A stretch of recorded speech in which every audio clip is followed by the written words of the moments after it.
वासुदेवाय।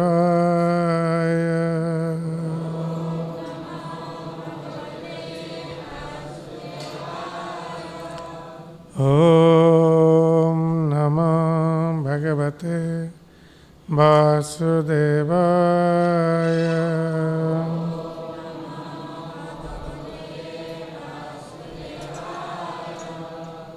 ॐ नमो भगवते वासुदेवाय।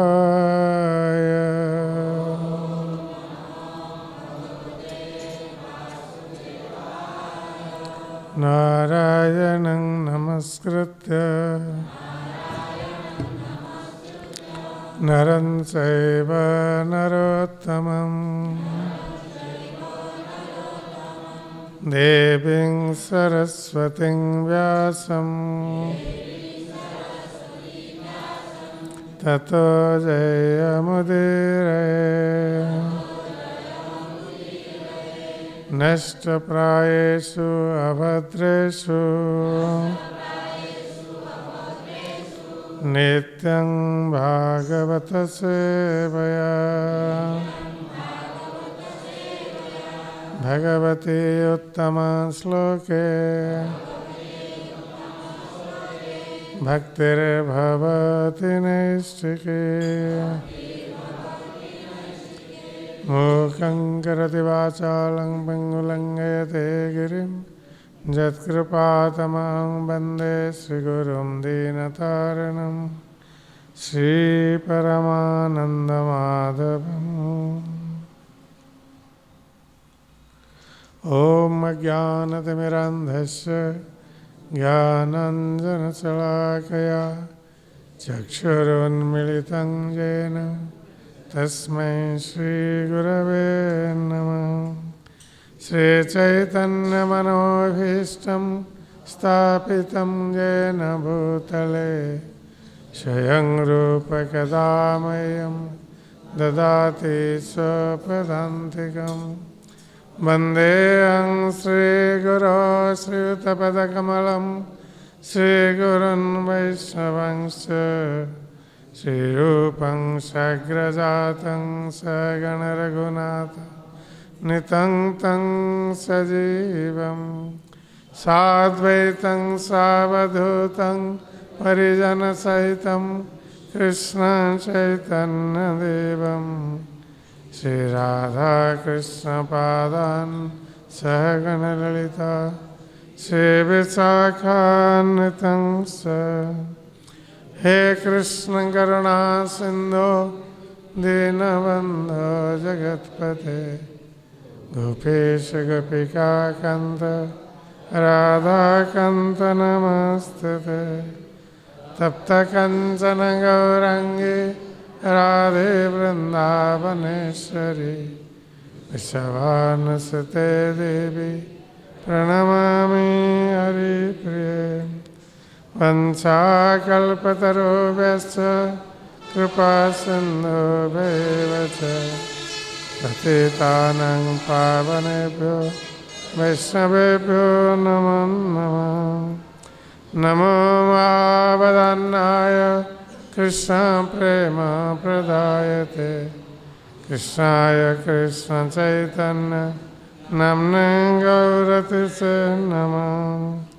जय श्री कृष्ण चैतन्य प्रभु नित्यानंद श्री अद्वैत गदाधर शिवासादि गौरभक्तवृंद। हरे कृष्ण कृष्ण कृष्ण हरे हरे हरे राम राम राम हरे हरे। हरे कृष्ण कृष्ण कृष्ण हरे हरे हरे राम राम राम हरे हरे। हरे कृष्ण कृष्ण कृष्ण हरे हरे हरे राम राम राम हरे हरे।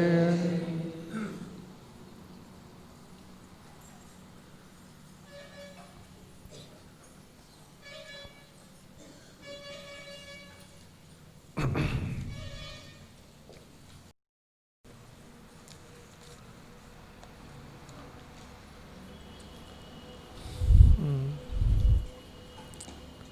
एठार उपस्थित भक्त सज्जन वृंद एवं मातृवृंद आम गतकाली श्री सुखदेव गोस्वामी मुखर भगवान कृष्णंकर रूप वर्णना कथा श्रवण करुले। तेज किपर भाव में भगवान श्रीकृष्णंकर वंशीध्वनि श्रवण करी गोपीगण विमोहित ही अचेतन अवस्था को प्राप्त होते जहाँफल से माने किसी कहवाई समर्थ हो नथिले एवं सेमानक स्थान रे श्री सुखदेव गोस्वामी भगवान कृष्णंकर रूप वर्णना करुथिले। वर्तमान श्री सुखदेव गोस्वामी पुणी गोपी मानकर कथा वर्णना करने को जाउछन्ति। इति वेणुरवं राजन् सर्वभूत मनोहरं श्रुत्वा व्रजस्त्रिया सर्वा वर्णयन्तो भिरे भिरे। श्री सुखदेव गोस्वामी महाराज परीक्षित कहते हे राजन एपरि भाव इति वेणुरवं राजन सर्वभूत मनोहरम। जे हे राजन भगवान श्रीकृष्णंकर वेणुरव बा वेणुध्वनि यह जे कि सर्वभूत मनोहरम। जे भगवान श्रीकृष्णंकर वेणुध्वनि केवल जे गोपीमान को मोहित करथिला ता नुहे, भगवान श्रीकृष्णंकर वंशीध्वनि सर्वभूत मनोहरम समस्त भूत अर्थात प्राणीमान आकर्षक थिला मनोहर जहाँ मन को हरण करि थाए। तेणु भगवान श्रीकृष्णंकर वंशीध्वनि समस्त प्राणीमानकर मन को हरण करिथिला केवल गोपीमानकर मन को नुहे। तार अर्थ ब्रजभूमि रे जेते सब प्राणी उपस्थित थिले ता मध्य मनुष्य गोप गोपी एवं मनुष्यतर प्राणी अर्थात पशु पक्षी से माने मध्य आकर्षित होते भगवान श्रीकृष्णंकर वंशीध्वनि श्रवण करी। तेबे ये तो केवल प्राणी मानकर कथा कहगला एपरिक जो माने जड़ वस्तु से वंशीध्वनि प्रभाव परिलक्षित होता। कारण भगवान श्रीकृष्णंकर वंशीध्वनि जो अमृत निःसृत होता ता फल जड़ वस्तु जीवित ही उठुले जीवित प्राणी परि आचरण करुले। तेणु वृंदावन रे एपरिक जड़ वस्तु परिवर्तन देखा देइथिला भगवान श्रीकृष्णंकर वंशीध्वनि श्रवण करी। तेणु सुखदेव गोस्वामी कहते सर्वभूत मनोहर जो भगवान श्रीकृष्णंकर ये वंशीध्वनि समस्त प्राणीमानकर मन को हरण करने समर्थ थिला एवं केवल जे मनुष्य मान को नुहे एपरिक देवता गंधर्व मान को मध्य भगवान श्रीकृष्णंकर वंशीध्वनि हरण करथिला। तार वर्णना श्री सुखदेव गोस्वामी परवर्ती पद मानकरे करिवे।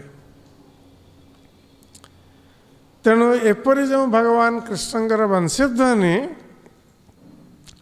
श्रुत्वा ଶ୍ରବଣ କରି ବ୍ରଜସ୍ତ୍ରୀୟ ସର୍ବା ସମସ୍ତ ବ୍ରଜସ୍ତ୍ରୀ ମାନେ ସେମାନେ ବର୍ଣ୍ଣୟନ୍ତି ଅଭିରେ ଅଭିରେ। ବର୍ତ୍ତମାନ ସେମାନେ ଭଗବାନ କୃଷ୍ଣଙ୍କର ବଂଶୀଧ୍ୱନି ଶ୍ରବଣ କରି ଗୋପୀଗଣ ଅଚେତନ ଅବସ୍ଥାକୁ ପ୍ରାପ୍ତ ହୋଇଥିଲେ। ସେମାନଙ୍କର କଣ୍ଠ ବାଷ୍ପରୁଦ୍ଧ ହୋଇଯାଇଥିଲା, ସେମାନେ କଥା କହିପାରୁନଥିଲେ। କିନ୍ତୁ ବର୍ତ୍ତମାନ ଶ୍ରୀଲ ଶୁକଦେବ ଗୋସ୍ୱାମୀ କହୁଛନ୍ତି କିଛି ସମୟ ପରେ ସେମାନେ କଥା କହିବାକୁ ନିଜକୁ ସଂଯତ କରି ସେମାନେ କହିବାକୁ ଆରମ୍ଭ କଲେ।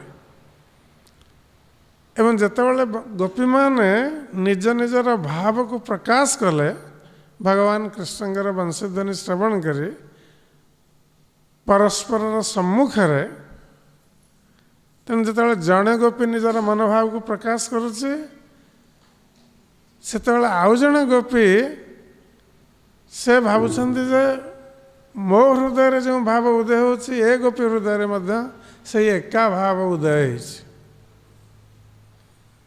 କାରଣ ଯେପର୍ଯ୍ୟନ୍ତ ଜଣେ ନିଜର ଭାବକୁ ପ୍ରକାଶ ନ କରିଛି ସେ ପର୍ଯ୍ୟନ୍ତ ଜଣଙ୍କର ହୃଦୟର ଭାବକୁ ଜାଣିବା କଷ୍ଟସାଧ୍ୟ। ଆମେ ହୁଏତ କିଛିଟା ଅନୁମାନ କରିପାରୁ କିନ୍ତୁ ଠିକ୍ ଭାବରେ ଜାଣିବା କଷ୍ଟସାଧ୍ୟ।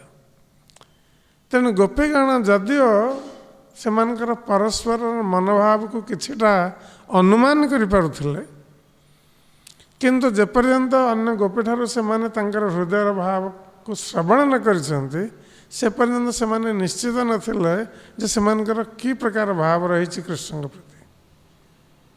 ଏବଂ ଯେତେବେଳେ ସେମାନେ ଶ୍ରବଣ କଲେ ଜଣେ ଗୋପୀ ଅନ୍ୟ ଗୋପୀକୁ କହିଲା ସେତେବେଳେ ସେ ଗୋପୀ ମଧ୍ୟ ଭାବିଲେ ଯେ ମୋର ମଧ୍ୟ ସେଇ ଏକା ଭାବ। ତେଣୁ ଯେତେବେଳେ ପରସ୍ପରର ମନୋଭାବ ସେମାନେ ବୁଝିବାକୁ ଆରମ୍ଭ କଲେ ସେମାନେ ଜାଣିପାରିଲେ ଯେ ସେମାନେ କେବଳ ଏକାକୀ କୃଷ୍ଣଙ୍କର ବଂଶୀଧ୍ୱନି ଦ୍ୱାରା ଆକୃଷ୍ଟ ହୋଇନାହାନ୍ତି, ସମସ୍ତ ଗୋପୀଗଣ କୃଷ୍ଣଙ୍କର ବଂଶୀଧ୍ୱନି ଦ୍ୱାରା ଆକୃଷ୍ଟ ହୋଇଛନ୍ତି। ତେଣୁ ସେମାନେ ପରସ୍ପରକୁ ଆଲିଙ୍ଗନ କରିବାକୁ ଲାଗିଲେ। ପ୍ରେମ ଭରେ ସେମାନେ ପରସ୍ପରକୁ ଆଲିଙ୍ଗନ କଲେ ଯେ ଆମେ ସମସ୍ତେ କୃଷ୍ଣଙ୍କର ବଂଶୀଧ୍ୱନିରେ ଆମେ ସମସ୍ତେ ଆକୃଷ୍ଟ ହେଇଛେ, ଆମେ ସବୁ ଏକପକ୍ଷୀୟ ଲୋକ। ତେଣୁ ଏହିପରି ଅବସ୍ଥାରେ ବର୍ଣ୍ଣୟନ୍ତି।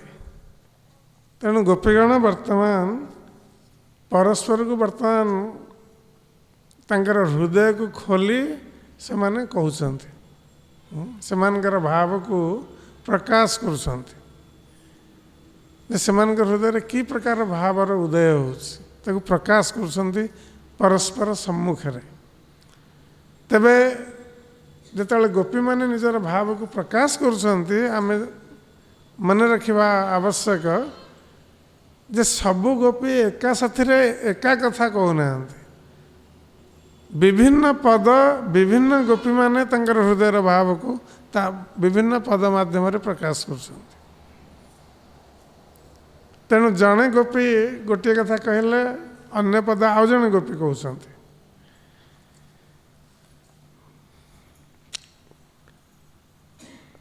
ଅକ୍ଷଣତାଂ ଶ୍ରୀ ଗୋପ୍ୟ ଉଚ। ତେଣୁ ଗୋପୀମାନେ କହିବାକୁ ଆରମ୍ଭ କଲେ ଅକ୍ଷଣତାଂ ଫଲମିଦଂ ନ ପରଂ ବିଦାମ ସଖ୍ୟ ପଶୁନ୍ ଅନୁବିବେଶୟତୋର୍ବୟସ୍यै वक्त्रं व्रजेश सुतयो रनुवेणुजुष्टं एवा निपीतमनुरक्त कटाक्षमोक्षम्। तेणु जड़े गोपी कहते आउ जड़े गोपी सम्मुखें अक्षणतां फलमिदं न परं विदाम। जे हे सखी प्रकृत पक्षे आम जो चक्षु को प्राप्त होइछे अक्ष अक्ष माने चक्षु नेत्र, तेणु से कहते जे आमे जो नेत्र को प्राप्त होइछे नेत्रर कार्य कौन ना रूपर दर्शन करियो। तेणु नेत्रर विषय है रूप। तेणु जितेबाला कौन सुंदर रूप बा सुंदर दृश्य आम सम्मुखें पड़े आमर आखि आपे आपे चली जाए से दृश्य प्रति बा से रूप प्रति यह स्वाभाविक भाव। तेरे आम संसार रे अनेक सुंदर रूपर दर्शन करुचे अनेक सुंदर दृश्यर दर्शन करुचे तेबे आमर नेत्र केउ रूप बा दृश्य रे संतुष्ट हो पारु। आमे जेते सुंदर रूप देखिले मध्य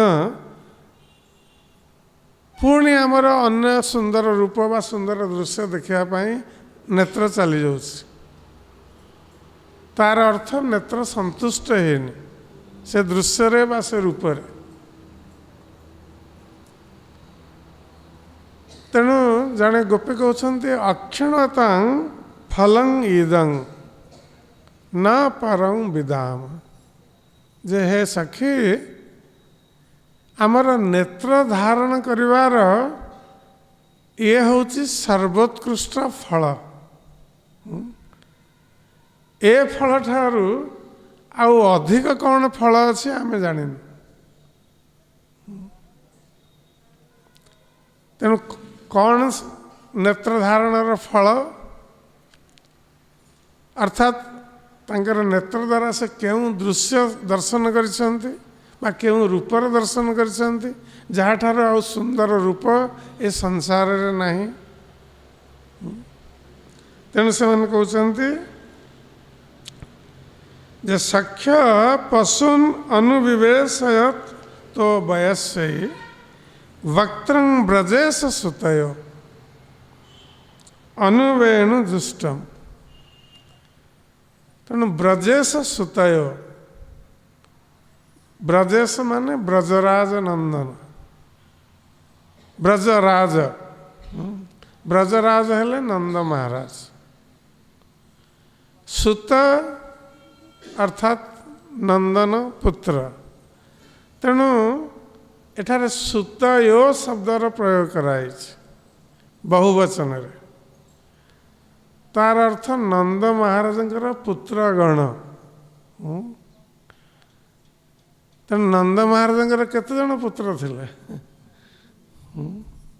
समस्त जानते केते जन पुत्र थिले जने थिले कृष्ण किंतु एठारे पुत्रगण कहा जाउछि तार अर्थ अधिक पुत्र थिले। एवं गोपी मैंने एक कथा कहते जो मैंने ब्रजरे निवास करते जे वक्त्रं ब्रजेश सुतयो जे ब्रजराजन कर पुत्रगणकर मुखमंडल सुंदर मुखमंडल। तेबे आमे देखिबा भगवान कृष्ण सहित पशुन अनुविवेशयत वयस्यै जे भगवान कृष्ण जो गोचारण करने को जाऊले वन को सेतेबेले से पशु अर्थात गाभी मान को आगे रखी जाऊले। गाभी माने आगे चलते भगवान कृष्ण सखा मान के सह पछरे जाऊले गाभी मानकर पछरे। तेणु बयस जो सखागण के सहित भगवान कृष्ण वन मध्य गाभी मान सह प्रवेश करुले एवं से सहित आउ किए थिले बलराम थिले। आम गतकाली बलराम कथा चर्चा करुले किपरि माता यशोदा बलराम को दायित्व देथिले ज्येष्ठ भ्राता हिसाब से कृष्णकर सुरक्षा पाई सुरक्षार दायित्व। तेणु ब्रजेश सुत एठारे गोपीगण ब्रजराज नंदन कृष्ण के सहित बलराम को मध्य ब्रजराज नंदन बोली मने कर ताहले बलराम जदिओ समस्ते जानती से वसुदेव नंदन वसुदेवंकर पुत्र किंतु तांकर जन्म एवं समस्त लीला ब्रजरे ही नंद महाराजंकर गृह बलरामकर आपण मैंने समस्ते जानिथिबे किपरि भावरे रोहिणी देवी जे कि वसुदेवंकर पत्नी से आसी नंद महाराजंकर गृह रोते मथुरा त्याग करी नंद महाराजंकर गृह निवास करथिले रोहिणी देवी वसुदेवंकर अनेक पत्नी थिले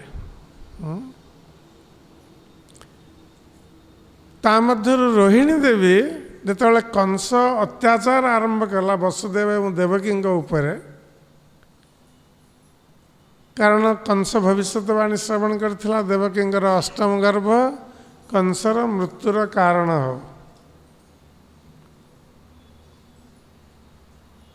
तेणु छठी संतान को कंस वध करथिला देवकी प्रथम छठी संतान को वध करथिला तेणु सप्तम गर्भरे अनंत शेष आसथिले देवकी गर्भरे गर्भ को तेबे जेतेबेले अनंत शेष देवकी गर्भरे थिले सेतेबेले भगवान श्रीकृष्ण आदेश देथिले जोगमाया को जे तुम्हें देवकी गर्भरु अनंत शेष को आनी रोहिणी गर्भरे स्थापन कर एथिला जोगमाया को भगवान कृष्णकर आदेश तेणु गोलोक वृंदावन रे भगवान कृष्ण जोगमाया को ये आदेश देथिले वर्तमान मोर अंश अनंत शेष सी वर्तमान देवकी गर्भरे रही तुम्हें तांको आनी रोहिणी गर्भरे स्थापन कर तेबे ता पूर्वरु जेतेबेले देवकी एवं वसुदेवंकर छठी संतान को कंस हत्या करथिला एवं सेमान को बंदीशाला रखिथिला सेतेबेले वसुदेव कंसर भୟରେ रोहिणी देवी एवं अन्य स्त्री मानू से ब्रज को प्रेरण करथिले तेणु से मैंने लुकायित अवस्था निवास करुले जपरी कंस जापर तेणु रोहिणी देवी संध्या समय गोटे घोड़ी उपर बसी से चली आसते गोकुल को नंद महाराज गृह निवास करुले तेरे नंद महाराज एवं वसुदेव होती भ्राता सुरसेनकर पुत्र तेणु तांकर संपर्क रही पारिवारिक संपर्क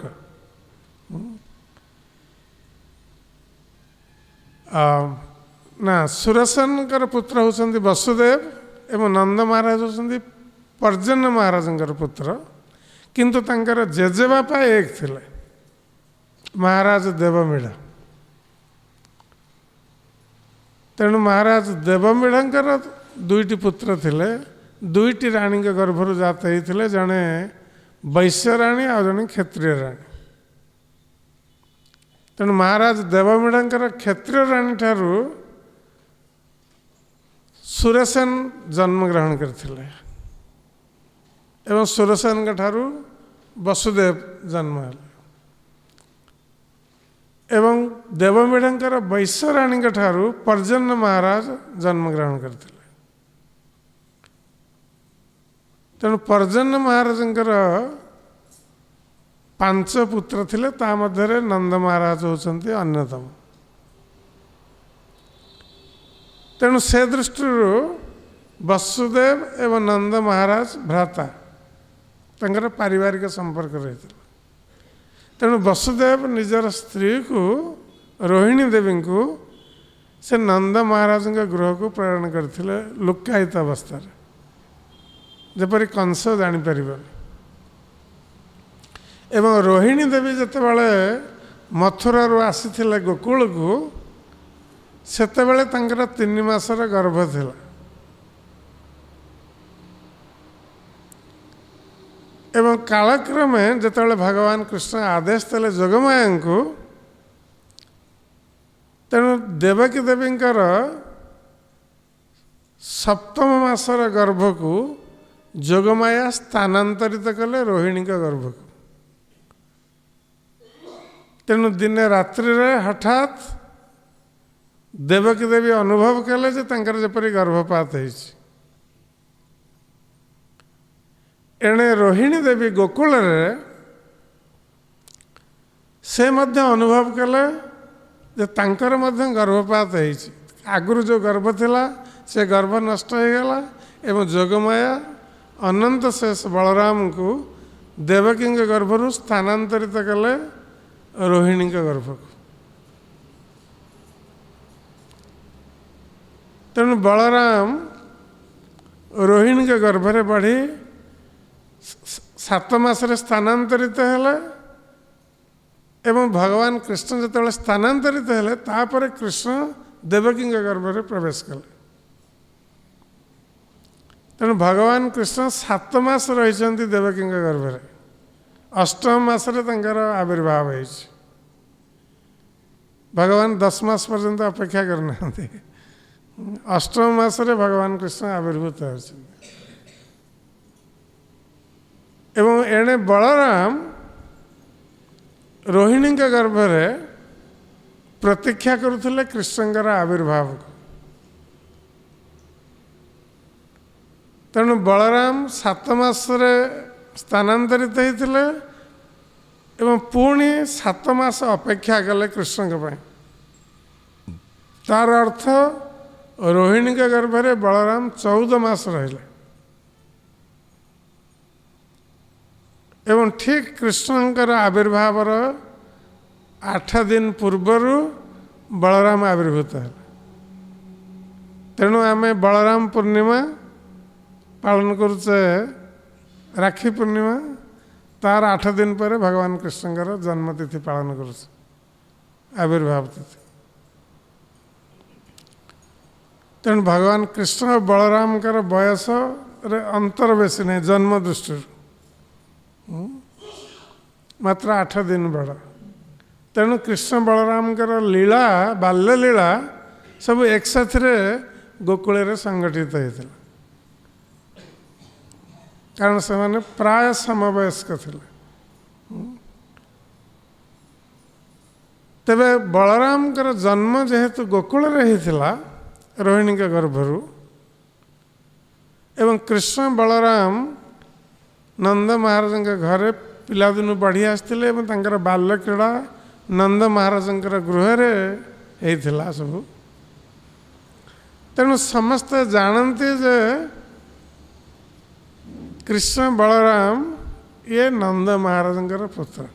ଏପରିକି ଥରେ ବସୁଦେବ ମଧ୍ୟ ଯେତେବେଳେ ନନ୍ଦ ମହାରାଜଙ୍କ ସହିତ ଭେଟ ହେଲା କୃଷ୍ଣଙ୍କର ଜନ୍ମ ପରେ ମଥୁରାରେ, ବସୁଦେବଙ୍କର ନନ୍ଦ ମହାରାଜଙ୍କ ସହିତ ଭେଟ ହେଲା, ସେତେବେଳେ ବସୁଦେବ ମଧ୍ୟ ସେଇ କଥା କହିଥିଲେ ଯେ ଆମର ପୁତ୍ର ତୁମକୁ ନିଜର ପିତା ବୋଲି ଜ୍ଞାନ କରୁଛି। ବସୁଦେବ ମଧ୍ୟ ଏ କଥା କହିଥିଲେ। ଏବଂ ବଳରାମ ମଧ୍ୟ ନନ୍ଦ ମହାରାଜ ଏବଂ ଯଶୋଦା ମାତାଙ୍କୁ ପିତୃମାତୃତୁଲ୍ୟ ଜ୍ଞାନ କରି ତାଙ୍କୁ ପ୍ରଣାମ କରିଥାନ୍ତି ଏବଂ ସେମାନେ ବଳରାମଙ୍କୁ ଆଶୀର୍ବାଦ ଦେଇଥାନ୍ତି, ନନ୍ଦ ମହାରାଜ ଏବଂ ମାତା ଯଶୋଦା। ତେଣୁ ବଳରାମ ନନ୍ଦ ମହାରାଜଙ୍କର ପୁତ୍ର ଭାବରେ, ଯଦିଓ ଯଶୋଦେବଙ୍କର ପୁତ୍ର ଥିଲେ, କିନ୍ତୁ ତାଙ୍କର ପାଳିତ ପୁତ୍ର ଭାବରେ ସେ ବ୍ରଜରେ ବଢ଼ି ଆସିଥିଲେ ଏବଂ କୃଷ୍ଣଙ୍କ ସହିତ ଲୀଳାରେ ଅଂଶଗ୍ରହଣ କରିଥିଲେ। ତେଣୁ ଗୋପୀଗଣ ଯେତେବେଳେ କହୁଛନ୍ତି ବ୍ରଜେଶ ସୁତୟ, ତାର ଅର୍ଥ ହେଉଛି ସେ ବଳରାମଙ୍କ କଥା ମଧ୍ୟ କହୁଛନ୍ତି ଯେ ବଳରାମ ଏବଂ କୃଷ୍ଣ ए दुई जन अनुवेणुजुष्ट से माने वृंदावन रे प्रवेश करछन्ति गाभी एवं गोप बालक मान सह एवं तांकर अधर रे से माने वेणु न्यस्त करछन्ति बलराम एवं कृष्ण अनुवेणुजुष्टम यर्वा निपीतं अनुरक्त कटाक्ष मोक्षम एवं सेमाने जेतेबेले वेणुवादन करछन्ति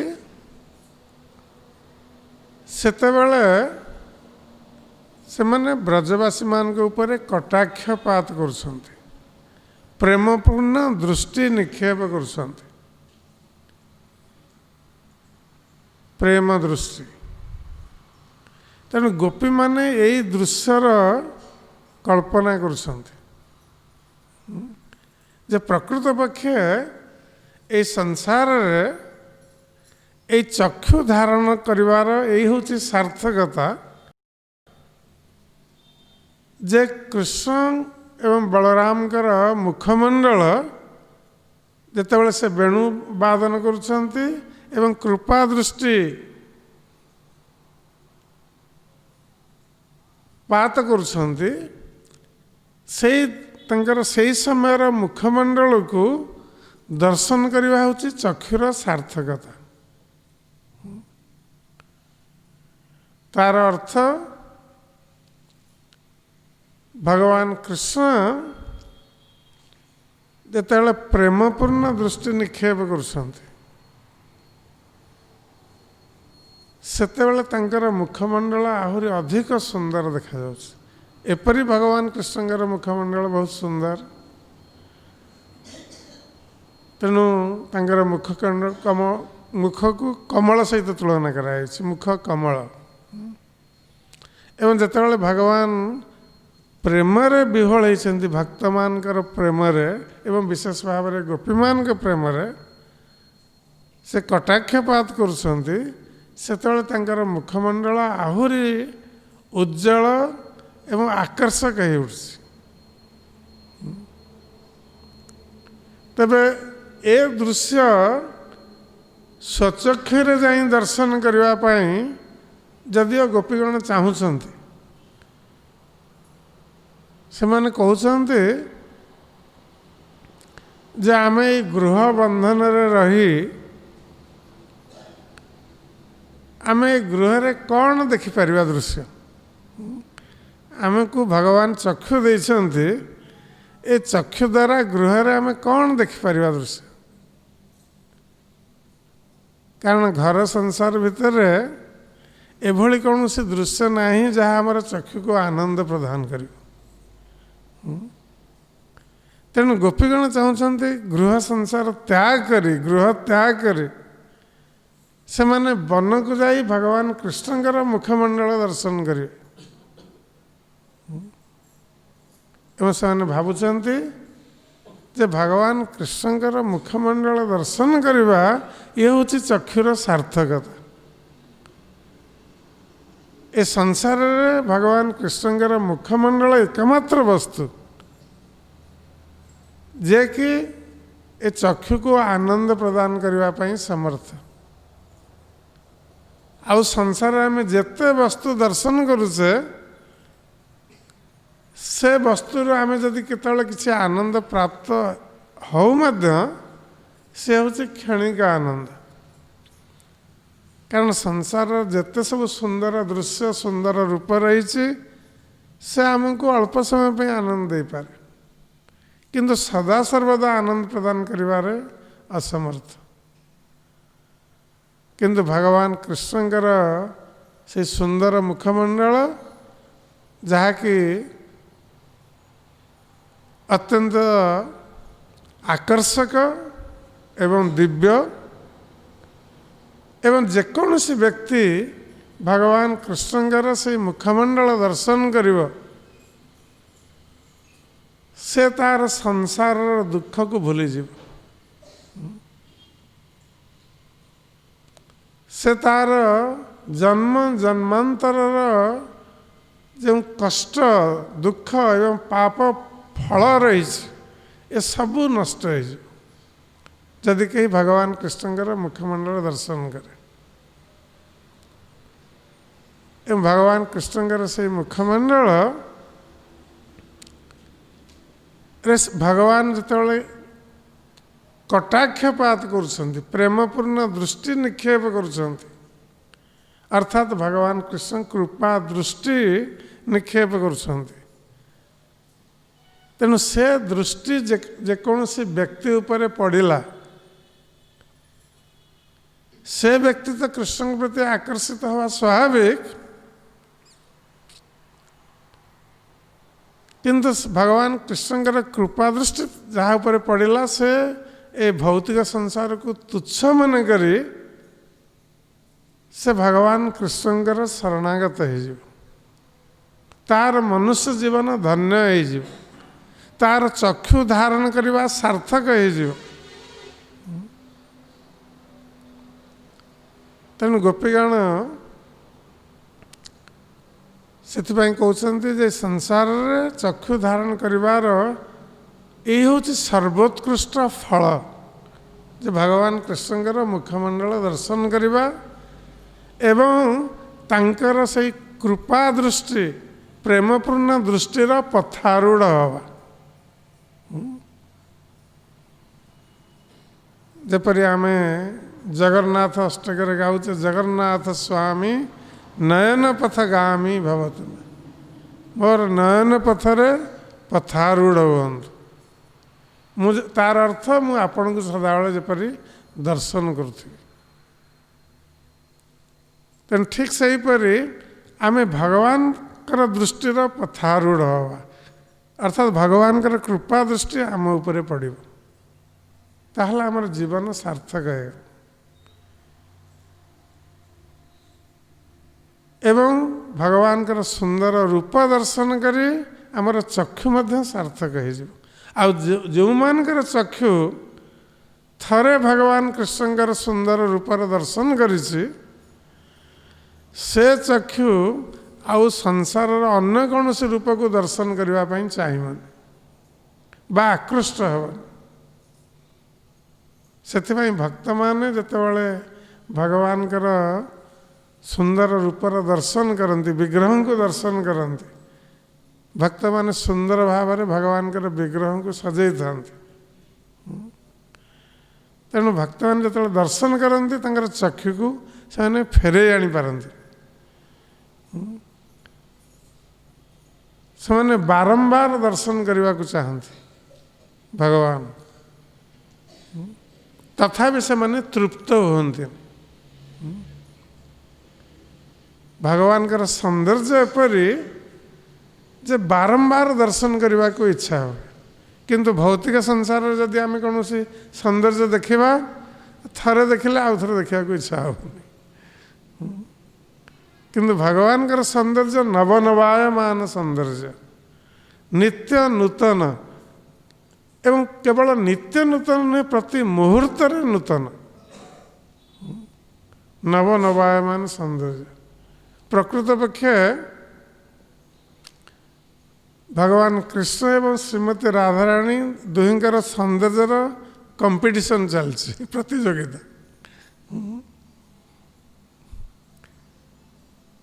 तेणु भगवान कृष्ण जो राधाराणी को देखते से बहुत प्रसन्न हो जाती तेणु तंकर सौंदर्य वृद्धि प्राप्त हो जाए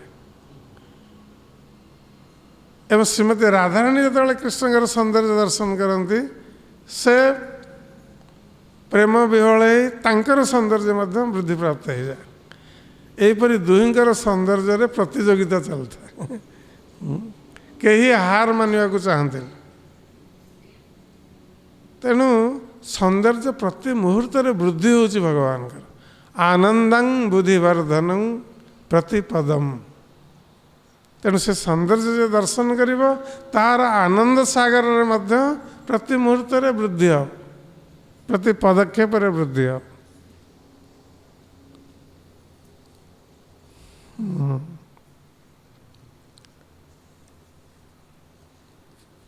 गोपीगण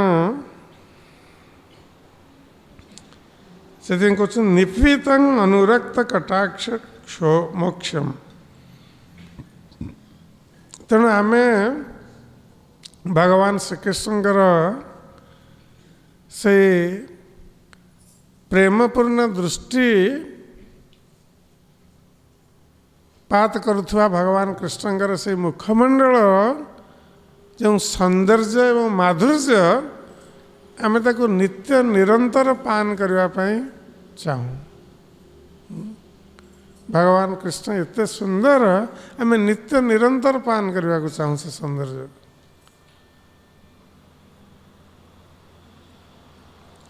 च्युत प्रबाल वरस्तव कोत्पलाब्ज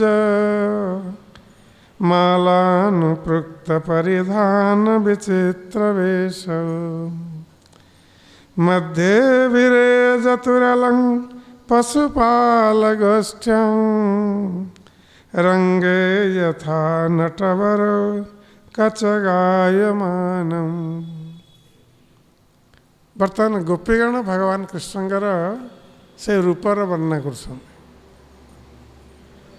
च्युत प्रबाल वरस्तवकोत्पलाब्ज। जे भगवान कृष्ण किपरि वेश होती वन्य वेश। तेणु से माला धारण करछन्ति गलारे वन फूलर माला। आम गतकाली आलोचना करुले भगवान वैजयंती माला धारण करछन्ति, 5टी रंगीन पुष्पर माला। तेणु वन फूलर माला धारण करछन्ति गला देश रे। से माला मध्य बहुत सुंदर देखा, 5टी रंगीन पुष्प रही माला। एवं भगवान कृष्ण आउ कौन करछन्ति ना च्युत प्रबाल बरस्तवकोत्पलाब्ज। तांकर मस्तक से च्युत प्रबाल, च्युत माने आम्र, आंब वृक्ष। आंब वृक्षर जो नूतन पल्लव जितेबाला होता है, नुआ नुआ पत्र कमली थाए, तेणु ताकू कहुच्छे च्युत प्रबाल। ताकू भांगी भगवान कृष्ण निजर मस्तक खोजते एवं ता सहित मयूर पुच्छ धारण करछन्ति मस्तक रे।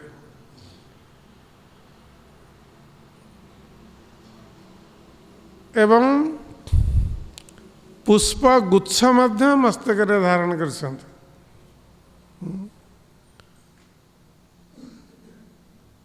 पुष्प गुच्छ माने जो थरे अनेक पुष्प रही था ताकू मध्य मस्तक रे खोजछन्ति। मयूर पुच्छ, पुष्पर गुच्छ एवं आम्रर नूतन पल्लव एसबू मस्तक रे धारण करछन्ति। एसबू वन रे उपलब्ध। तेणु भगवान कृष्ण कौन से ब्यूटी पार्लर को जाई नथिले। आजिकल समस्त सुंदर हवा ब्यूटी पार्लर को जाउछन,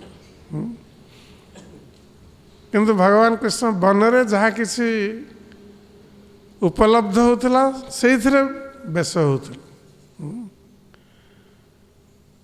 एवं ता सहित उत्पल अब्ज। भगवान कृष्ण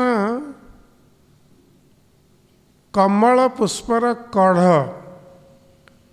कमल पुष्प प्रस्फुटित न हवा पूर्वर अवस्था कढ़ अवस्था।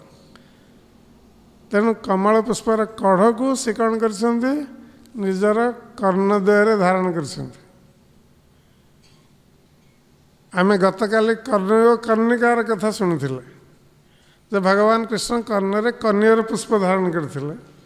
ଆଜି ଆମେ ଶୁଣୁଛେ ପଦ୍ମ ଫୁଲର କଢ଼ ଧାରଣ କରିଛନ୍ତି, ଓହଳିଛି କଢ଼। ତାର ଅର୍ଥ ଭଗବାନ କୃଷ୍ଣ ସବୁଦିନ ତାଙ୍କ ବେଶ ବଦଳାଉଥିଲେ। ସେ ବାଛୁଥିଲେ କେଉଁଦିନ କ'ଣ କର୍ଣ୍ଣରେ ଧାରଣ କରିବେ। ଯେମିତି ମାତାମାନେ ସବୁ ବାଛନ୍ତି କେଉଁଦିନ କ'ଣ ପିନ୍ଧିବେ।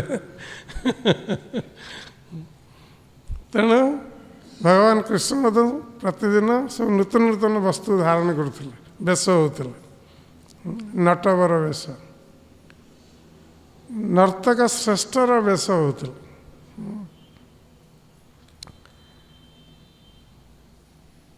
ଏବଂ ହାତରେ ମଧ୍ୟ ଧାରଣ କରିଥିଲେ କଇଁ ଫୁଲ, ଉତ୍ପଳ ଅବ୍ଜ। ଏବଂ ସେ ଯେଉଁ ବସ୍ତ୍ର ଧାରଣ କରିଥିଲେ,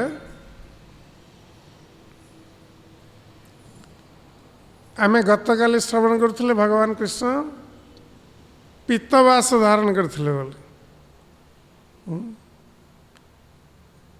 କିନ୍ତୁ ଆଜି ଯେଉଁ ବର୍ଣ୍ଣନା ଆସୁଛି ଭଗବାନ କୃଷ୍ଣ ବିବିଧ ପ୍ରକାର ରଙ୍ଗୀନ ବସ୍ତ୍ର ଧାରଣ କରିଥିଲେ।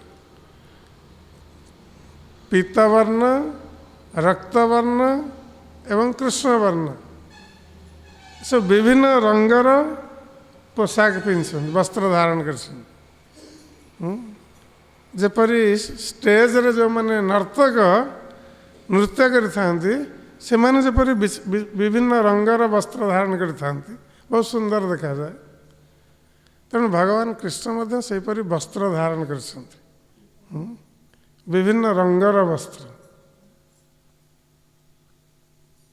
ହୁଏତ ପୀତ ବସ୍ତ୍ର ଯଦି ଧାରଣ କରିଥିବେ, ତାଙ୍କର ଉତ୍ତରୀୟ ଅନ୍ୟ ବର୍ଣ୍ଣ ହେଇଥିବ, ବିଭିନ୍ନ ପ୍ରକାର ସବୁ ବର୍ଣ୍ଣର ବସ୍ତ୍ର ଧାରଣ କରିଛନ୍ତି। ତାପରେ ଅଣ୍ଟାରେ କିଛି ବାନ୍ଧିଥିବେ, ଏସବୁ ରହିଛି। ବିଚିତ୍ର ବେଶ। ମଧ୍ୟେ ବିରେଜତୁ ଅଲମ ପଶୁପାଳ ଗୋଷ୍ଠ୍ୟାମ୍।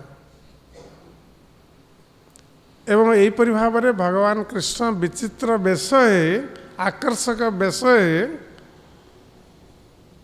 ସେ ପଶୁପାଳ ଗୋଷ୍ଠା, ପଶୁପାଳକ ଅର୍ଥାତ୍ ଗୋପାଳ ବାଳକମାନଙ୍କର ଗୋଷ୍ଠୀରେ ଗହଣରେ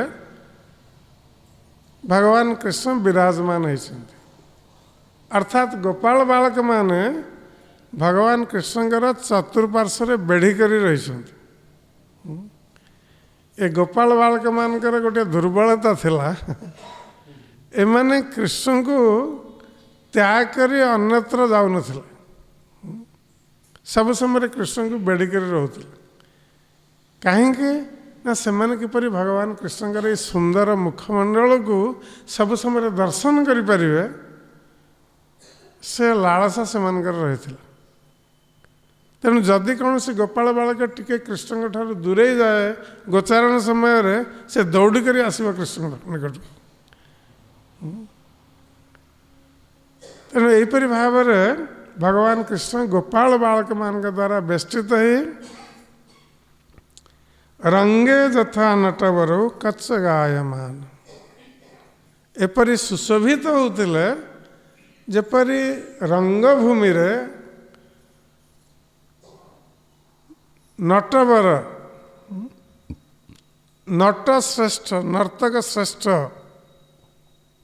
ରଙ୍ଗଭୂମି ମାନେ ଷ୍ଟେଜ୍ କୁହାଯାଉଛି, ଯେଉଁଠି ନୃତ୍ୟ ଏବଂ ଅଭିନୟ ଆଦି ହୁଏ, ତାକୁ ରଙ୍ଗଭୂମି ବୋଲି କୁହାଯାଏ। ତେଣୁ ରଙ୍ଗଭୂମିରେ ଯେପରି ନର୍ତ୍ତକ ବା ନର୍ତ୍ତକ ଶ୍ରେଷ୍ଠ ଯେପରି ବିରାଜିତ ହେଇଥାଏ, କାରଣ ରଙ୍ଗଭୂମି ମଧ୍ୟ ବହୁତ ସଜା ହେଇଥାଏ, ଷ୍ଟେଜ୍ ଯେପରି ସଜା ହେଇଥାଏ। ତେଣୁ ବୃନ୍ଦାବନ ଇଏ ହେଉଛି ଷ୍ଟେଜ୍, ରଙ୍ଗଭୂମି। ତେଣୁ ପୂର୍ବରୁ ରଙ୍ଗଭୂମିର ବର୍ଣ୍ଣନା କରା ସରିଛି, ଗୋପୀମାନେ ବର୍ଣ୍ଣନା କରିସାରିଛନ୍ତି ବୃନ୍ଦାବନ କିପରି ଦେଖାଯାଉଛି ଶରତ ଋତୁରେ। एवं गोपाल बालक मान द्वारा बेष्टित ही भगवान कृष्ण विराजित होती नटवर पर, नर्तक श्रेष्ठ परी विराजमान करछन्ति। एवं विराजित ही कौन करछन्ति? गान करछन्ति, कच्च गायमान। बेले बेले से संगीत गान करछन्ति आ बेले बेले बंशी ध्वनि करछन्ति, बंशी वादन करछन्ति। तेणु एहीपरि भाव भगवान कृष्ण वृंदावन रे विहार करछन्ति। गोपी माने ये दृश्य मानस चक्षुरे दर्शन करछन्ति। तेणु गोपी माने जदिओ चाहुछन्ति जे सेमाने मध्य जदि सौभाग्यशाली नहीं थांते ताहले गोपाल बालक मान के परि सेमाने मध्य कृष्ण सहित वृंदावन रे विहार करथां।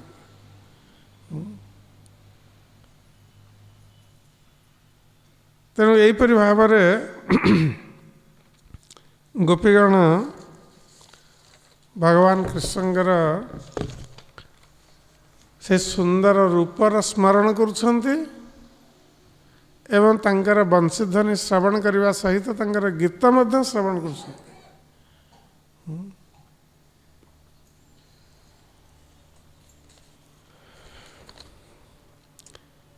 गोप्यो किं आचरदयं कुशलं स्म वेणु दामोदराधरसुधां अपि गोपिकानां भुङ्क्ते स्वयं यदवशिष्टरसं हृदिन्यो हृष्यत्तचोऽस्तु मुमुचु स्तरवोजथार्य।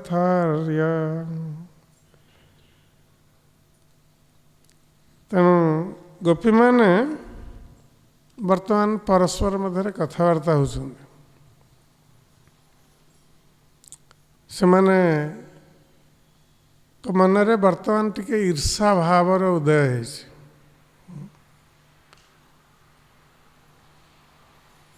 ए ईर्षा भाव कहा प्रति गोपी माने ईर्षा भाव करछन्ति बा ईर्षा भावर उदय होइछि? सेमाने वेणु प्रति ईर्षा भाव प्रदर्शन करछन्ति। जो बंशी भगवान कृष्ण धारण करछन्ति ता प्रति ईर्षा भाव उदय होइछि गोपी मानकर।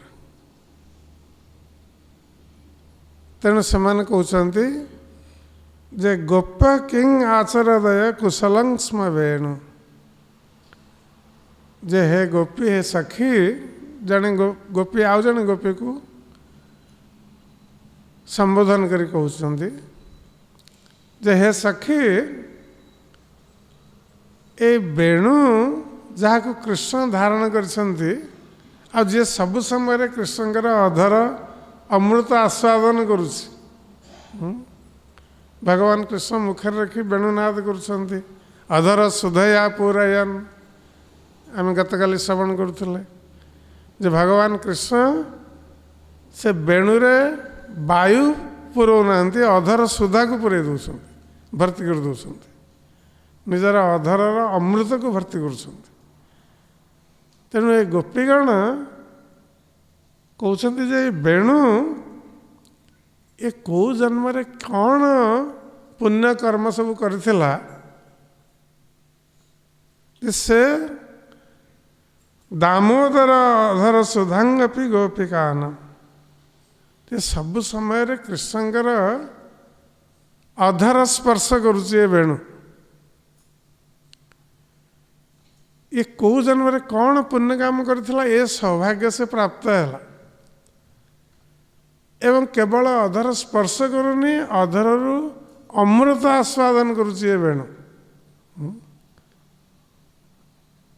जदियो ये वेणु निर्जीव वस्तु किंतु से जीवित हो उठी भगवान अधर सुधा स्पर्श। तेणु ये वेणु ସବୁ ସମୟରେ ଭଗବାନ କୃଷ୍ଣଙ୍କର ଅଧର ନିଃସୃତ ଅମୃତକୁ ପାନ କରୁଛି। ଏଇ କଥା ଚିନ୍ତା କରି ଗୋପୀମାନେ ବେଣୁ ପ୍ରତି ଈର୍ଷାନ୍ୱିତ ହେଉଛନ୍ତି। ସେମାନେ କହୁଛନ୍ତି ଏ ବେଣୁ କେଉଁ ଜନ୍ମରେ କ'ଣ ପୁଣ୍ୟ କାର୍ଯ୍ୟ କରିଥିଲା ଯାହାଫଳରେ ଏ କୃଷ୍ଣଙ୍କର ଅଧର ସୁଧା ପାନ ସବୁ ସମୟରେ କରୁଛି। ଆଉ ଏ ଅଧର ସୁଧାର ପ୍ରକୃତ ହକଦାର କିଏ? ଗୋପିକା ନାମ। ଗୋପୀମାନେ ହେଉଛନ୍ତି ଭଗବାନ କୃଷ୍ଣଙ୍କର ଅଧର ସୁଧା ପାନ କରିବାର ପ୍ରକୃତ ହକଦାର। ସେମାନଙ୍କର ଦାବି ରହିଛି। କାହିଁକି? ଭଗବାନ କୃଷ୍ଣ ତ ସମସ୍ତଙ୍କର, ସାରା ସଂସାରର ସ୍ୱାମୀ। ଗୋପୀମାନଙ୍କର କାହିଁ ବିଶେଷ ଅଧିକାର ରହିଛି କୃଷ୍ଣଙ୍କର ଅଧର ସୁଧା ପାନ କରିବା ପାଇଁ?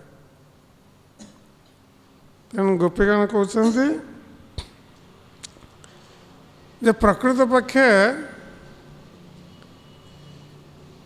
କୃଷ୍ଣ ଗୋପକୂଳରେ ଆବିର୍ଭୂତ ହୋଇଛନ୍ତି ବ୍ରଜଭୂମିରେ, ଏବଂ ଆମେ ମଧ୍ୟ, ଗୋପୀଗଣ କହୁଛନ୍ତି ଆମେ ମଧ୍ୟ ଗୋପକୂଳରେ ଆବିର୍ଭୂତ ହେଇଛୁ। ତେଣୁ ସ୍ୱାଭାବିକ ଯେ ଯେହେତୁ କୃଷ୍ଣ ଆମରି କୂଳରେ ଜନ୍ମଗ୍ରହଣ କରିଛନ୍ତି, ତେଣୁ ତାଙ୍କର ଅଧର ସୁଧା ପାନ କରିବାର ପ୍ରଥମ ଅଧିକାର ଆମର ରହିଛି। ଆଉ ଏ ବଂଶୀ ବେଣୁ ଇଏ ତ ଗୋପକୂଳରେ ଜନ୍ମଗ୍ରହଣ କରିନି। ଗୋପକୂଳ କଥା ଛାଡ଼, ଇଏ ମନୁଷ୍ୟ ଜନ୍ମ ମଧ୍ୟ ପାଇନି। ଏପରିକି ମନୁଷ୍ୟ ଜନ୍ମ କଥା ଛାଡ଼, ଇଏ ପଶୁ ପକ୍ଷୀ କୀଟ ପତଙ୍ଗ ଯୋନି ମଧ୍ୟ ପ୍ରାପ୍ତ ହେଇନି। ଏ ବେଣୁ କେଉଁଥିରୁ ନିର୍ମିତ ହେଇଛି? ବାଉଁଶରୁ।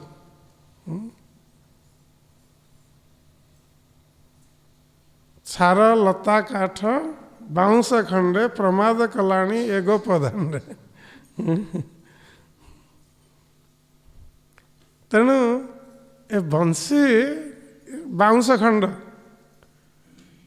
ପୁଣି ନିର୍ଜୀବ ବସ୍ତୁ, ଏ କୌଣସି ପ୍ରାଣୀ ନୁହେଁ, ଜୀବିତ ପ୍ରାଣୀ ନୁହେଁ। ତେଣୁ ତାର କୁଆଡ଼ୁ ଅଧିକାର ଆସିଲା ଯେ ସେ କୃଷ୍ଣଙ୍କର ଅଧର ସୁଧା ପାନ କରିବ? ତେଣୁ ନିଶ୍ଚିତ ଭାବରେ ଇଏ ପାନ କରୁଛି ମାନେ ଏ କେଉଁ ଜନ୍ମରେ କ'ଣ ସବୁ ପୁଣ୍ୟକର୍ମ କରିଛି ଯାହା ଯୋଗୁଁ ଏ ସୁଯୋଗ ପ୍ରାପ୍ତ ହେଇଛି। ଆଉ ଏ ବେଣୁ କରୁଛି କ'ଣ? କୃଷ୍ଣଙ୍କର ଅଧର ସୁଧା ତ ପାନ କରୁଛି, ଆଉ ଯାହା ଉପରେ ଆମର ଅଧିକାର ରହିଛି ଗୋପୀମାନଙ୍କର ପ୍ରଥମ ଅଧିକାର, ଆମ ଅଧିକାରକୁ ତ ସେ ଛଡ଼େଇ ନେଲା ବେଣୁ। ସେ ପାନ କରିସାରି ଯଦି କିଛି ଅବଶିଷ୍ଟ ରହିଲା ତାକୁ ଆମେ ପାନ କରିବା ପାଇଁ ଇଚ୍ଛା କରୁଛୁ, ତା ମଧ୍ୟ ପ୍ରାପ୍ତ ହେଇପାରୁନୁ। ତାର ଅର୍ଥ ଏ ବେଣୁ ବଂଶୀର ଅବଶିଷ୍ଟ ମାନେ ଅଇଁଠା, ଏ ଅଇଁଠା ସେ ଆମ ପାଇଁ ଛାଡ଼ି ଯାଇଛି ଗୋପୀମାନଙ୍କ ପାଇଁ। ନିଜେ ପାନ କରୁଛି କୃଷ୍ଣଙ୍କର ଅଧର ସୁଧା, ଆଉ ଅଇଁଠା ଆମମାନଙ୍କ ପାଇଁ ଛାଡ଼ି ଦେଇଛି ଗୋପୀମାନଙ୍କ ପାଇଁ, ଯେଉଁମାନଙ୍କର ପ୍ରଥମ ଅଧିକାର ପାନ କରିବା କଥା। ଭୁଙ୍କ୍ତେ ସ୍ୱୟଂ ୟଦବଶିଷ୍ଟ ରସଂ ହୃଦିନ। ତେବେ ଆମେ ଦେଖିବା ଯେ ଏ ବଂଶୀ ବେଣୁ ଭଗବାନଙ୍କର ତ ଅଧର ସୁଧା ପାନ କରୁଛି, ସେଥିରେ ସେ ଆନନ୍ଦିତ ହେବା ସ୍ୱାଭାବିକ। କିନ୍ତୁ ତା ପରିବାର ଲୋକ ବି ଆନନ୍ଦିତ ହେଉଛନ୍ତି। ଏ ବଂଶୀର ଯେଉଁ ପରିବାର ଲୋକ, ତାର ସୌଭାଗ୍ୟ ଦର୍ଶନ କରି ସେମାନେ ବି ଆନନ୍ଦିତ ହେଉଛନ୍ତି, ସ୍ୱାଭାବିକ କଥା। ଯଦି ପରିବାରରେ କେହି କୌଣସି ସୌଭାଗ୍ୟକୁ ପ୍ରାପ୍ତ ହେଇଗଲା, ପରିବାର ଲୋକ ଆନନ୍ଦିତ ହେବା ସ୍ୱାଭାବିକ। ତେଣୁ ଏ ବଂଶୀର ପରିବାର କିଏ? କାରଣ ଇଏ ବାଉଁଶରୁ ତିଆରି ବଂଶୀ। ତେଣୁ ଏ ବାଉଁଶ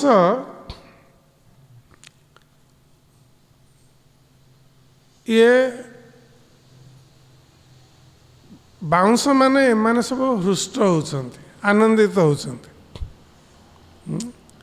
ଏବଂ ଆନନ୍ଦିତ ହେଇ ସେମାନେ କ'ଣ କରୁଛନ୍ତି ନା ରସ ବୃଷ୍ଟି କରୁଛନ୍ତି।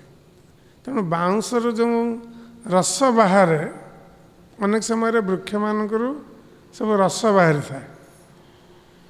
ତେଣୁ ଗୋପୀଗଣ କହୁଛନ୍ତି ଏ ଯେଉଁ ରସ ବାହାରୁଛି ଏ ପ୍ରକୃତ ରସ ନୁହେଁ, ଏ ବାଉଁଶ ମାନେ ଯେ କି ବଂଶୀର ପୂର୍ବପୁରୁଷ ସବୁ ସେମାନେ କ'ଣ କରୁଛନ୍ତି ଯେ ତାଙ୍କ କୂଳରେ ଏ ବଂଶୀ କୃଷ୍ଣଙ୍କର ବହୁତ ବଡ଼ ଭକ୍ତ ହେଇଯାଇଛି। କୃଷ୍ଣଙ୍କର ବହୁତ ବଡ଼ ଭକ୍ତ ହେବାର ସୁଯୋଗ ଲାଭ କରିଛି। ତେଣୁ କୃଷ୍ଣଙ୍କର ଅଧର ରସ ପାନ କରୁଛି, ଅଧର ସୁଧା ପାନ କରୁଛି। ତେଣୁ ତା ଦେଖି ତାର ପୂର୍ବପୁରୁଷମାନେ ସବୁ ଆନନ୍ଦରେ ପ୍ରେମାଶ୍ରୁ ବର୍ଷଣ କରୁଛନ୍ତି। ତେଣୁ ବାଉଁଶ ବୃକ୍ଷରୁ ଯେଉଁ ରସ ନିର୍ଗତ ହେଉଛି ସେ ଏ ବଂଶୀର ପୂର୍ବପୁରୁଷମାନେ ସେମାନେ ପ୍ରେମାଶ୍ରୁ ବର୍ଷଣ କରୁଛନ୍ତି ଆନନ୍ଦରେ। ଆମ ଆଖିରୁ ଦୁଇ ପ୍ରକାର ଲୁହ ବାହାରେ। ଗୋଟିଏ ପ୍ରକାର ଲୁହ ବାହାରେ ଯେତେବେଳେ ଆମେ ଅତ୍ୟଧିକ ଆନନ୍ଦ ଅନୁଭବ କରିବା, ସେତେବେଳେ ଯେଉଁ ଲୁହ ବାହାରିବ ସେ ବହୁତ ଥଣ୍ଡା ହେଇଥିବ। ଆଉ ଯେତେବେଳେ ଆମେ ଦୁଃଖରେ ଥିବା ସେତେବେଳେ ମଧ୍ୟ ଆମ ଆଖିରୁ ଲୁହ ବାହାରେ, ଆଉ ସେ ଲୁହ ଗରମ ହେଇଥିବ। ତେଣୁ ଗୋପୀଗଣ କହୁଛନ୍ତି ବାଉଁଶରୁ ଯେଉଁ ରସ ବାହାରୁଛି ଏସବୁ ଆନନ୍ଦର ଅଶ୍ରୁ ବାଉଁଶମାନେ ବର୍ଷଣ କରୁଛନ୍ତି। କାରଣ ତାଙ୍କ କୂଳର ଏ ବଂଶୀ ଭଗବାନ କୃଷ୍ଣଙ୍କର ବହୁତ ବଡ଼ ଭକ୍ତ ହେଇଯାଇଛି। ତାଙ୍କର ଅଧର ସୁଧା ପାନ କରିବାର ସୌଭାଗ୍ୟ ଲାଭ କରିଛି। ଏକଥା କହିବାର ତାତ୍ପର୍ଯ୍ୟ କ'ଣ ନା, ଯଦି କାହା କୂଳରେ କେହି ଭଗବାନ କୃଷ୍ଣଙ୍କର ଭକ୍ତ ହୁଅନ୍ତି ତାହେଲେ ତାଙ୍କ ପୂର୍ବପୁରୁଷମାନେ ଆନନ୍ଦ ଅନୁଭବ କରିଥାନ୍ତି। କୁଳଂ ପବିତ୍ରା ଜନନୀ କୃତାର୍ଥା ବସୁନ୍ଧରା ବା ବସତିଶ୍ଚ ଧନ୍ୟ ନୃତ୍ୟନ୍ତି ସ୍ୱର୍ଗେ ପିତରୋପି ତେଷାଂ ଯେଷାଂ କୂଳେ ବୈଷ୍ଣବ ନାମଧେୟ। ଯଦି କୌଣସି ବଂଶରେ କେହି ଜଣେ ବୈଷ୍ଣବ ହେଇଗଲେ, କୃଷ୍ଣଙ୍କର ଭକ୍ତ ହେଇଗଲେ, ତାହେଲେ ସେ କୂଳ ପବିତ୍ର ହେଇଯାଏ। କୁଳଂ ପବିତ୍ର ଜନନୀ କୃତାର୍ଥ, ଏବଂ ଜନନୀ ଏପରି ପୁତ୍ରକୁ ଜନ୍ମ ଦେଇଥିବା ହେତୁ ସେ ନିଜକୁ କୃତାର୍ଥ ମନେ କରନ୍ତି ଯେ ତାଙ୍କର ଜନ୍ମ ଦେବା ସାର୍ଥକ ହେଇଗଲା। ଯଦି ପୁତ୍ର କୃଷ୍ଣଙ୍କର ଭକ୍ତ ହେଲା ତାହେଲେ ମାତାଙ୍କର ଜନ୍ମ ଦେବା ସାର୍ଥକ ହେଇଗଲା। ଗାନ୍ଧାରୀ ମଧ୍ୟ ଶତପୁତ୍ରଙ୍କୁ ଜନ୍ମ ଦେଇଥିଲେ, କିନ୍ତୁ ସେ ଶତପୁତ୍ର କ'ଣ ଥିଲେ? ସବୁ ଅଭକ୍ତ। ତେଣୁ ତାଙ୍କର ଶତପୁତ୍ରଙ୍କୁ ଜନ୍ମ ଦେବା ବ୍ୟର୍ଥ ହେଇଗଲା। ସବୁ ଅଭକ୍ତ ଭଗବାନ କୃଷ୍ଣଙ୍କର ବିରୁଦ୍ଧାଚରଣ କରୁଥିଲେ, ଆଉ କୁରୁକ୍ଷେତ୍ର ଯୁଦ୍ଧରେ ସବୁ ମୃତ୍ୟୁବରଣ କଲେ। ତେଣୁ ଗାନ୍ଧାରୀଙ୍କର ଶତପୁତ୍ରଙ୍କୁ ଜନ୍ମ ଦେବା ବ୍ୟର୍ଥ। କିନ୍ତୁ କୁନ୍ତୀ ଦେବୀ ପଞ୍ଚପୁତ୍ରକୁ ଜନ୍ମ ଦେଲେ, ସମସ୍ତେ କୃଷ୍ଣଙ୍କର ଭକ୍ତ। କୁନ୍ତୀ ଏବଂ ମାଦ୍ରୀ, କୁନ୍ତୀ ଦେବୀଙ୍କର 3 ପୁତ୍ର, ମାଦ୍ରୀଙ୍କର 2 ପୁତ୍ର, ସମସ୍ତେ କୃଷ୍ଣଙ୍କର ଭକ୍ତ। ତେଣୁ ମାତାଙ୍କର ଜନ୍ମ ଦେବା ସାର୍ଥକ ହେବ ଯଦି ପୁତ୍ର କୃଷ୍ଣଙ୍କର ଭକ୍ତ ହୁଏ। ତାହେଲେ ସେ କୂଳ ପବିତ୍ର ହେଇଯିବ, ମାତାଙ୍କର ଜନ୍ମ ଦେବା ସାର୍ଥକ ହେଇଯିବ। କୁଳଂ ପବିତ୍ର ଜନନୀ କୃତାର୍ଥ ବସୁନ୍ଧରା ବା ବସତିଶ୍ଚ ଧନ୍ୟ। ଏବଂ ଯେଉଁ ସ୍ଥାନରେ, ଯେଉଁ ଗ୍ରାମ ସହରରେ ବା ଯେଉଁ ଦେଶରେ ଏପରି ପୁତ୍ରଙ୍କର ଜନ୍ମ ହେଇଥାଏ, ବୈଷ୍ଣବ ପୁତ୍ରଙ୍କର, ସେ ସ୍ଥାନ ପବିତ୍ର ହେଇଯାଏ। ସେ ସ୍ଥାନ ତୀର୍ଥସ୍ଥାନରେ ପରିଣତ ହେଇଯାଏ। ତେଣୁ ବୈଷ୍ଣବଙ୍କର ଜନ୍ମସ୍ଥାନ ତୀର୍ଥସ୍ଥାନରେ ପରିଣତ ହେଇଯାଏ। ନୃତ୍ୟନ୍ତି ସ୍ୱର୍ଗେ ପିତରୋ ପିତେଶାମ୍।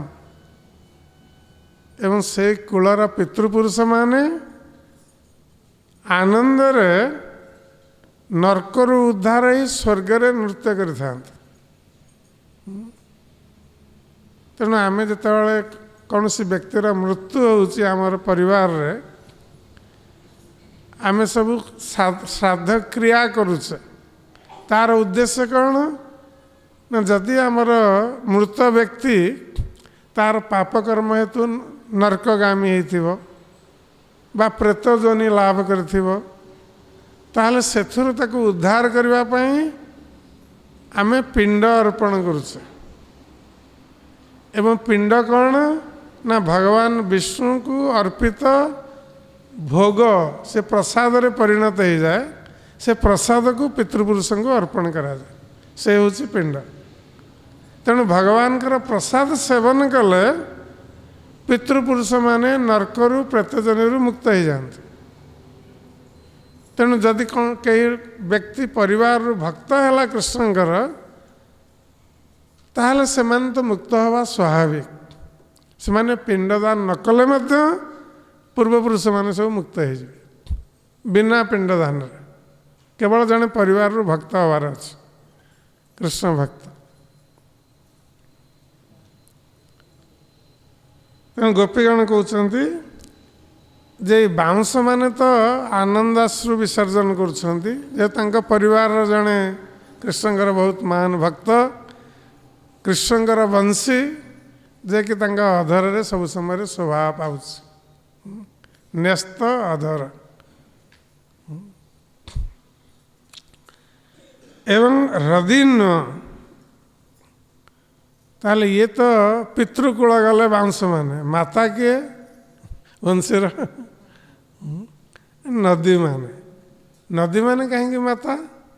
ନା ନଦୀ କୂଳରେ ସବୁ ବାଉଁଶ ଗଛ ହବ, ନଦୀରୁ ଜଳ ପ୍ରାପ୍ତ ହେଇ। ତେଣୁ ନଦୀକୁ ମାତା ବୋଲି କୁହାଯାଇଛି। ତାହେଲେ ପିତା କୂଳ ଯଦି ପିତୃକୂଳ ହୃଷ୍ଟ ହେଲେ, ମାତା ଏବଂ ମାତୃକୂଳ ମଧ୍ୟ ଆନନ୍ଦ ଅନୁଭବ କରିବେ। ତାହେଲେ ନଦୀମାନେ କିପରି ଆନନ୍ଦ ଅନୁଭବ କରୁଛନ୍ତି? ନା ନଦୀରେ ଯେତେ ସବୁ ପଦ୍ମ ପୁଷ୍ପ କମଳ ସବୁ ପ୍ରସ୍ଫୁଟିତ ହେଇଛି, ନଦୀରେ ଅନେକ କମଳ ସବୁ ପ୍ରସ୍ଫୁଟିତ ହେଇଛି, ଯେପରି ଜଣାଯାଉଛି ଯେ ନଦୀ ଅତ୍ୟନ୍ତ ଆନନ୍ଦ ଅନୁଭବ କରିଥିବା ହେତୁ ନଦୀର ଶରୀରରେ ଏସବୁ ରୋମାଞ୍ଚ ଉତ୍ପନ୍ନ ହେଉଛି। ରୋମାଞ୍ଚ ଉତ୍ପନ୍ନ ହେଲେ କ'ଣ ହୁଏ? ଆମର ଲୋମ ଟାଙ୍କୁରି ଉଠେ, ଠିଆ ହେଇଯାଏ। ତେଣୁ ନଦୀର ଜଳରେ ଏସବୁ କମଳ ପୁଷ୍ପ ସବୁ ବାହାରିଛନ୍ତି, ଯେମିତି ନଦୀର ଲୋମ ସବୁ ଟାଙ୍କୁରି ଉଠିଛି। ତା ଅର୍ଥ ନଦୀ ଆନନ୍ଦ ଅନୁଭବ କରୁଛି ଏପରି ପୁତ୍ରକୁ ପ୍ରାପ୍ତ ହୁଏ।